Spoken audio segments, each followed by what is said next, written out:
Hey everyone, आज के इस लेक्चर में हम बात करेंगे अभ्रक के बारे में। तो अभ्रक क्या है? हमारा एक महारस वर्ग में आता है, ठीक है। और इसको आपका रस द्रव्य में एनसीएसएम ने इंक्लूड किया गया है, ठीक है।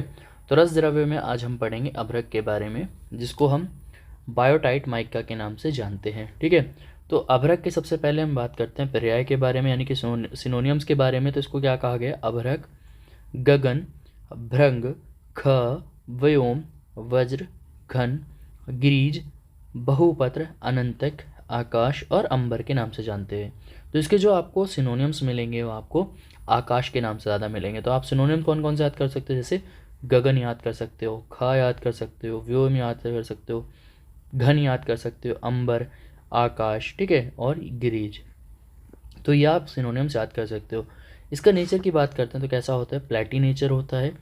इसमें कलर कैसा होता है? ग्रीनिश ब्लैक होता है। और जिसमें लाइंस देखने को मिलती हैं, स्ट्रीक देखने को मिलते हैं, वो कैसे होते हैं? ग्रीनिश ब्लैक कलर के देखने को मिलते हैं। क्लीवेज की बात करते हैं तो परफेक्ट देखने को मिलते हैं। लस्टर की बात करते हैं तो स्प्लेंडेंट होता है। टेनेसिटी कैसी होती है? फ्लेक्सिबल होता है, ठीक है। और स्पेसिफिक ग्रेविटी कितनी होती है इसकी? 2.6 से लेके 3 होती है। इसकी उत्पत्ति स्थान की बात करते हैं तो कहाँ कहाँ पे मिलता है? अजमेर में, झारखंड में, भिलवाड़ा में, टिंक में, आंध्र प्रदेश में। तो यहाँ पे ये देखने को मिल जाता है। अब इसके बाद हम बात करते हैं भेद, मतलब टाइप्स कितने बताए गए अभ्रक के?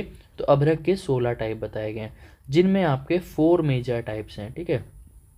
कितने मेजर टाइप हैं? 4 मेजर टाइप हैं। पहला है पिनाक, ठीक है, दूसरा नाग, तीसरा मंडूक और चौथा है वज्र। तो कितने टाइप है मेन?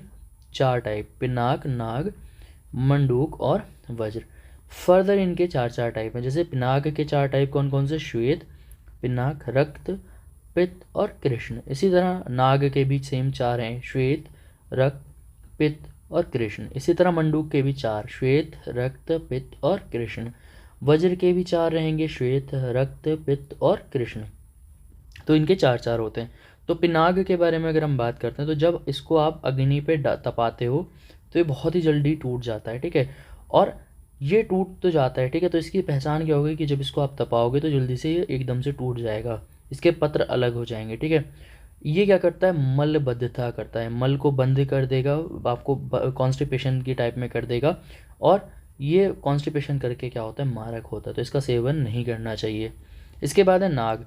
जब इसको अग्नि पर तपाओगे तो जैसे नाग फुंकार करता है ना, सर्प फुंकार करता है, तो उसी तरह के इसमें शब्द की उत्पत्ति होगी। इसके बाद है मंडूक।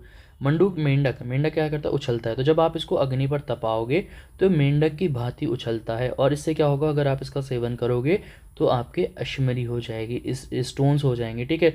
और जो कि कैसा होगा? केवल ऑपरेशन से ही सही हो सकता है, शस्त्र साध्य बताया गया है। इसके बाद हम बात करते हैं वज्र। तो सबसे बेस्ट क्वालिटी होती है अभ्रक की, ठीक है, बेस्ट क्वालिटी होती है वज्र। और वज्र में भी कौन सा? कृष्ण। तो सबसे बेस्ट क्वालिटी होती है आपकी कृष्ण वज्र की क्वालिटी। तो ये कैसा होता है? अग्नि पर तपाने पर सभी प्रकार के विकृति से मुक्त हो जाता है। जितने भी इसके अंदर दोष होते हैं वो सब नष्ट हो जाता है। और कैसा हो जाता है? निश्चल रहता है, ठीक है, उछलता वगैरह नहीं है। और अग्नि पर क्या हो जाता है? फूल जाता है, ठीक है। तो इस वाले वज्र का आपको सेवन करना है। अगर हम बात करते हैं क्लासिफिकेशन के बारे में तो मॉडर्न के बेसिस पे इसको डिफरेंट क्लासिफिकेशन किए गए, लाइक बायोटाइट, फाइलोगोफाइट, फ्लोगोफाइट, ठीक है, लेपिडोलाइट, मस्कवीन, पैरागोनाइट, ग्लूकोनाइट, इस तरह के यहाँ पे क्लासिफिकेशन किया गया है। अब हम बात करते हैं कि भाई ऐसा नहीं है कि आपको वज्र अभ्रक दिखा तो उसका सेवन बताया गया तो आप उसको डायरेक्टली ले लोगे, ठीक है, सेवन कर लोगे। तो उससे पहले क्या कराना होगा? आपको वज्र में जितने भी दोष हैं उसका निवारण करना होगा, मतलब वज्र का शोधन करना होगा। तो वज्र का शोधन कैसे किया जाता है? तो सबसे पहले क्या करना है आपको? जो वज्र है, वज्र अभ्रक है, कृष्ण वज्र अभ्रक, ठीक है। तो कृष्ण वज्र अभ्रक को क्या करना है? तपा लेना है। तपाने के बाद कांजी, ठीक है, गोमूत्र या किसका? त्रिफला, सॉरी,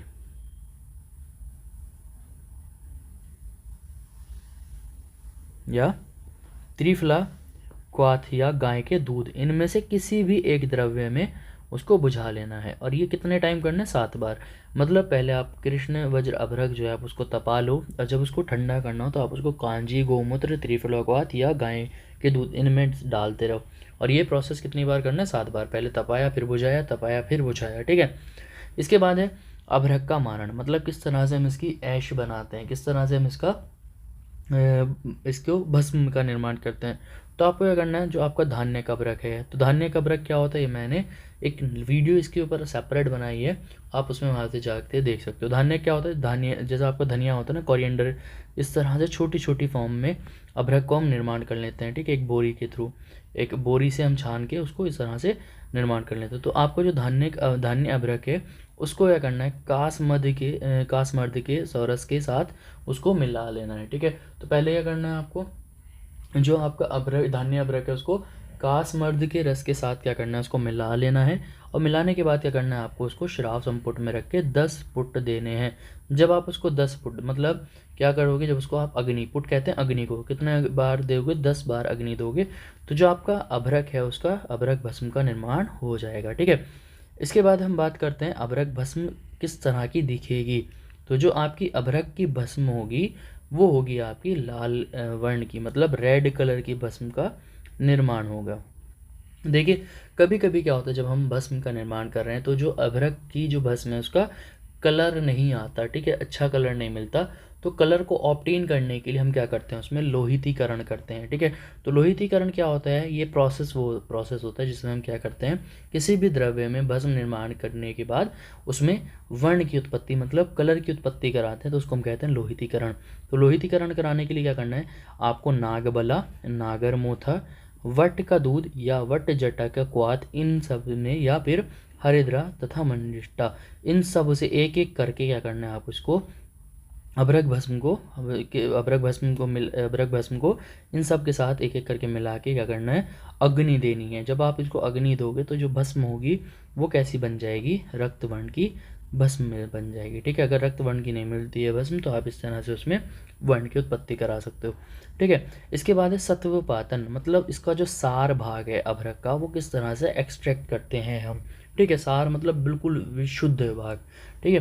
तो आपको क्या करना है, जो आपका अभ्रक है उसको 1/4 टंकण, मतलब अगर आपने 10 ग्राम अभ्रक लिया है तो आप इसका 1/4 लोगे, यानी कि 2.5 ग्राम टंकण लेके उसको क्या करोगे, मूसली सरस के साथ मर्दन करा दोगे। तो ये तीनों द्रव्य लेके एक साथ मिला लोगे और उसको क्या करोगे, कोष्ठिका यंत्र में रखकर क्या करोगे, उसका अग्नि से धमन करा दोगे, ठीक है। उसका धमन करा दोगे तो क्या हो जाएगा, आपका जो अभ्रक का सार भाग है, जो आपका प्योरेस्ट फॉर्म है, वो आपको ऑब्टेन हो जाएगी।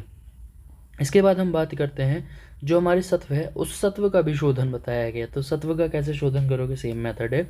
जो आपकी अभ्रक सत्व मिला है उसको क्या करो, अम्ल यानी कि खट्टे द्रव्य या कांजी में रख दो, ठीक है। रख के क्या करना है, उसको कवथित करके उसका शोधनीय गण, जो शोधन गण बताए गए हैं उनके साथ मूषा में रखना है और उसको क्या करना है, तीव्र आंच पर तीव्र अग्नि देनी है, ठीक है। तो उससे क्या हो जाएगा, जो आपकी सत्व है उसका शोधन हो जाएगा। अब देखिए अभ्रक कैसा होता है, थोड़ा हार्ड होता है, तो इसीलिए जो अभ्रक भस्म है उसका हम किस तरह से उसको सॉफ्ट बनाते हैं, उसको मृदुकरण करते हैं। तो जो आपका सत्व है, अभ्रक का जो सत्व है उसको मूषा में रखना है द्रवित करके, ठीक है। और उसमें क्या करना है, मधु, तेल, वसा और घृत इनको मिला के 10 बार बुझा लेना है इनमें। मतलब क्या करना है, आपको सत्व को मूषा में रख के क्या करना है, उसको पिघला लेना है, ठीक है। पिघलाने के बाद क्या करना है, जो मधु, तेल और घृत है इनमें या वसा इनमें डाल लेना है उसको। पहले क्या किया आपने, मान लो ये हमारा मूषा, इसमें क्या करना है, इसको पहले अभ्रक को पिघला लेना है, बिल्कुल लिक्विड फॉर्म हो गया। दूसरे में क्या लेना है, आपको मधु, तेल वगैरह लेना है और इसको इसमें डाल देना जब ये लिक्विड की फॉर्म से, इस तरह से, ठीक है। तो इसको क्या हो जाएगा, मृदुकरण हो जाएगा। इसके बाद हम बात करते हैं प्रमुख योग, यानी कि इसकी डिफरेंट फॉर्मुलेशंस। तो फॉर्मुलेशन कौन कौन सी बताई गई, आरोग्यवर्धनी वटी, नाग अर्जुनाभ रस, योगिंद्र रस, गगन परपटी, पंचामृत परपटी, श्वास काश, चिंतामणि रस। देखिए नोट्स मैंने लिंक डिस्क्रिप्शन बॉक्स में दिया है, आप वेबसाइट से डाउनलोड कर सकते हो। रिसर्च अपडेट की बात करते हैं तो अभ्रक भस्म क्या की प्रेजेंस शो करती है, silicon, aluminium, magnesium, iron, potassium, sodium, calcium, इन सब को मेजर अमाउंट में ये देखने को मिलते हैं। लेकिन माइनर अमाउंट में कुछ और एलिमेंट्स के ट्रेसेस देखने को मिलते हैं, जैसे manganese, chromium, lithium, tin, barium, RB, CS, और ये हमारे कुछ माइनर लेवल में एलिमेंट्स देखने को मिलते हैं। तो ये था आज का हमारा लेक्चर जिसमें हमने अभ्रक के बारे में पढ़ा। आई होप आपको लेक्चर पसंद आया होगा। मिलता है नेक्स्ट वीडियो में। Thank you.